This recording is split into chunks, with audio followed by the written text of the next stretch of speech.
Hello and welcome to Smash Writing. And today's the day that we begin our journey down the franchise of The Crow, which will accumulate with the brand new release of The Crow this year.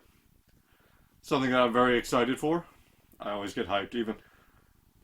I love world building, I love seeing new movies and worlds. I'm pretty sure this is more of a remake than a separate story kind of deal. I'm trying to avoid everything that goes along with it. I've seen the trailer one time, and that's one time too many. Before we can do that, we gotta go back to 1994 with the release of the first one, The Crow, starring Brandon Lee. May he rest in peace. And with that, let's dive in to talk about it, shall we? The movie opens up on October 30th. It is Devil's Night. You got the police investigating this loft of a couple, Shelley and Eric. Eric is deceased outside. He was thrown through the window, but Shelley is clinging on to life. And the police officer there, Albrecht, is ordering him to take her out of there and get her in the ambulance. Outside, we meet a little girl named Shelley. She's Eric and Shelley are outside. We meet a little girl named Sarah, who Shelley and Eric look after. And Albrecht is trying to, calm her down, soothe her as Shelley's being taken away on the ambulance. And we jump 1 year ahead. Sarah dropping off flowers at the graves with the crow looking on. And he actually lands on the Eric's tombstone as she's walking away. And Albrecht is at a hot dog stand, and Sarah catches up with him. They're having a little bit of chats, showing that he's the one looking after her now that Eric and Shelley are gone. We get a moment with the posse, and Eric is rising from the grave. He's been brought back to life. The posse are blowing up a building while Eric is making his way home. And he's being bombarded with memories. Bad ones from the night that he died and the terrible things that were done to Shelley before he was chucked out the window. And the happier ones with them as he's preparing. He is using a masquerade mask. He dons himself up in the makeup, and off he goes. Along the way, the first one he encounters is a man named Tintin, who they could do a brief little scuffle. Nothing Tintin is throwing at him is sticking because Eric at this point heals from anything that's thrown at him instantaneously. And eventually Eric gets the upper hand on him and uses his own knives to turn him into a pincushion. On his way out of there also, he takes Tintin's black trench coat. We meet the big boss of the posse named Top Dollar and his sister Micah, who's just as demented as he is. And we meet Tony Todd's character. I didn't catch his name. We're going to call him Tony, though, because, well, the man's a legend. Let's just call him Tony. And his mind is Tony's, but Top Dollar's mind is clouded by memories of the past.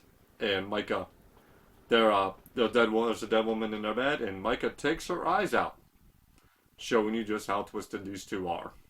Sarah, meanwhile, ends up at the bar called The Pit and finds her mom, Darla, is coming on to one of the members of the posse. I believe his name is Fun Times or Fun, something like that. Fun Boy. His name was Fun Boy. You get a brief little pause to see Albrecht is at Tintin's crime scene. He's arguing with one of the detectives. And Eric is hunting now for the pawn shop owner. He is looking for his engagement ring, which he's briefly spars with the pawn shop owner, busts him up pretty good, finds the ring, and then he demands to know where can he find T-Bird and his guys. The pawn shop owner, greasy guy, gives him up real easy. And he also tells the pawn shop, give him T-Bird a message that death is coming, and Eric sends his regards. And with that, he blows up the pawn shop, and the pawn shop owner just barely makes it out of there. On his way down the block, though, he bumps into Albrecht. And Eric puts that memory of Shelley back into his head. And before he can really connect the dots, Eric disappears. We jump back to Top Dollar, who's getting a psychic reading from his sister. And some cocaine. That's when Tony delivers the news that the pawn shop has exploded. And T-Bird delivers the news that Tintin is deceased. He doesn't really care about Tintin. He wants to know the story on the pawn shop, though, so off Tony goes to investigate. And we see Eric saving Sarah from getting hit by a bus. Before she can connect the dots, though, because he dropped a line of "It can't rain all the time," which is a line from one of his songs he wrote. Eric disappears.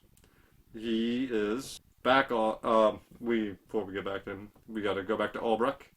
He's pieced together that this is Eric from an old photo from the homicide file they have on it, because no one was ever able to connect anyone to this crime. They do know, though, that Shelley served. They were all served eviction notice, and Shelley was the one leading up the fight to keep the apartment and not be evicted. And that is what ultimately led to her and Eric being attacked that night. Now we rejoin with Eric, who is gone to see Fun Fun, who's with Darla at the moment, making it that much more, terrible for what he's walking into because of how close he is with Sarah. Fun Fun tries to shoot him in the hand. That does not work. Darla hides in the bathroom as Eric is tormenting and taunting Fun Boy. And he causes Fun Boy to shoot himself in the leg, and then drags him into the bathroom where he accosts Darla for what she's doing and how important it is to be a mother, and actually forces the drugs out of her system. Which makes you really wonder what Eric's power set is. But he lets her go free. And she goes running downstairs, screaming her head off, while Tony is downstairs in the club too. He's shown up to question the pawn shop owner who's there.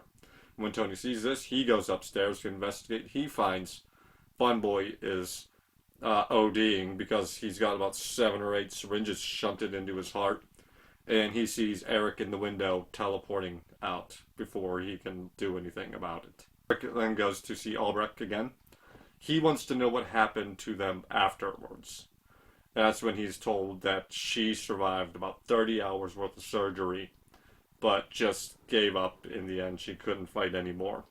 His demise came at the pavement after the swan dive. He tried. Albrecht was actually at surgery, waiting and watching, hoping that she'd pull through so that he can do something about this and see justice done. But after what happened to those two, even the people who signed the petition in the apartment were not going to speak up. And Eric sees it too whenever he touches Albrecht's head, and he gets a vision of what Albrecht saw that night and everything. We go over back to Top Dollar, who is questioning the pawn shop owner. Pawn shop owner ran his mouth a little bit too much in this, because as soon as everything is out, he stabs the pawn shop owner with a sword. And then shoots him a few times because he won't die quick enough for him. And next up, Eric takes out T-Bird in his T-Bird car with an explosion, leaving only Skank to be left standing.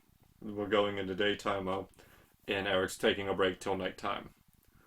We do still see him. He's just not on the hunt for Skank quite yet. In the morning time, we see that Sarah is meeting Darla halfway, with Darla trying to be a good mother to her. And you've seen the effects of the Eric had on her and her trying to change now. Then we get Albrecht is being suspended for not talking about things and the detective already having it out for him. So when Albrecht is acting shady, not answering questions, and using that homicide file, he's suspended for misconduct. Well, Skank is now with Top Dollar, and they're not going to be letting him out of sight. And Tony gives Top Dollar the news that Eric Draven's grave is empty. There's no body to be found. Sarah and Albrecht having a little encounter, and they talk about their run-ins they've been having with Eric. And then, because at the start of the day that I missed, Sarah went to the loft to confront Eric. And Eric didn't come out right away until he was called out for not caring, and then he came out and saw it. Back to nighttime, Eric crashes Top Dollar's meeting that he's having about wanting to do something glorious for this Devil's Night, because he believes the Devil's Night has become commercial when they got all these imitators and people are selling decorations now around it. They're making it this big marketable day on fires and hell being let loose. He gives him a chance. He's like, I just want him, but Top Dollar's not giving it to him. So big gunfight erupts. Top Dollar, Tony, and Mika are forced to escape. And Skank, for his best part, tries to avoid Eric, but eventually he is the last one standing, and it's his turn to take a swan dive out of the window. But now Eric's got a problem of the police are surrounded him, and he's trying to escape, but he's losing power quickly. He's starting to bleed. His wounds are not healing anymore. He takes a bad fall. And Albrecht is the one who ultimately ends up driving him a few blocks away to help him escape. And Little kept driving him further, but Draven runs out and down the block. He's losing his powers because his job is done. He's got revenge for himself and Shelley, and he's starting to die again. And he returns to the cemetery, and he finds Sarah waiting. And he gives her the engagement ring that was Shelley's, and sends Sarah off with a proper little goodbye this time. But to no prevail, because Tony, Top Dollar, and Micah have arrived. They're not giving up on this yet. And Micah's figured out by watching what's happening and everything that the way to hurt him is to hurt the crow itself. The crow is what he gives him powers. Without the crow, he is nothing. So they lose Sarah to bait him into the church. They snipe the bird and believe it to be dead. And Top Dollar starts laying in on Eric, but the bird is still alive. And before Tony can finish it off, in comes Albrecht for the save. He takes out Tony, but the other two take Sarah up. They're running to the roof. Micah's got the crow, and Albrecht gets shot at the bottom of the steps, leaving just Eric to descend the steps to go after this. Micah tries to stare him down. She takes her eye off the bird a little bit too long, though, and the crow attacks her eyes and sends her tumbling down the chapel. And he goes up to the roof to face off with Top Dollar, who has Sarah.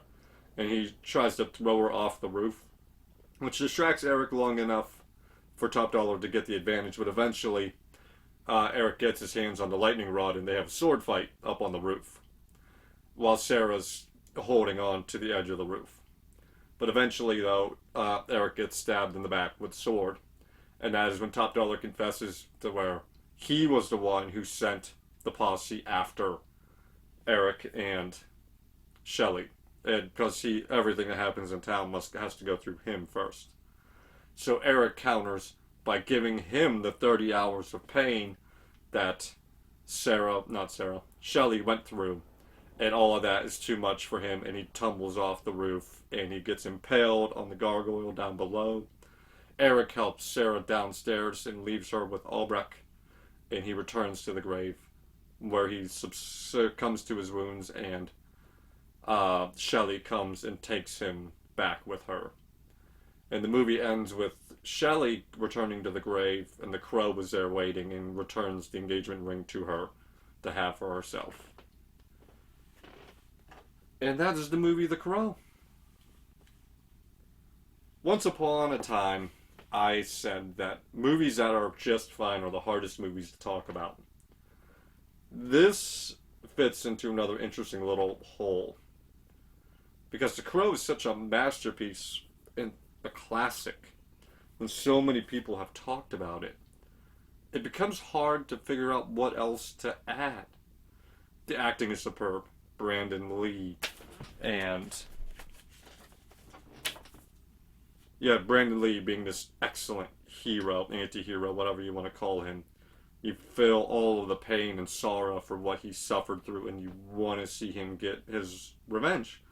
Then you've got this awesome lineup of actors and actresses who are playing the posse and the brother and the sister and Tony Todd. Jesus, Tony Todd is just Tony Todd. What more can you say about that guy?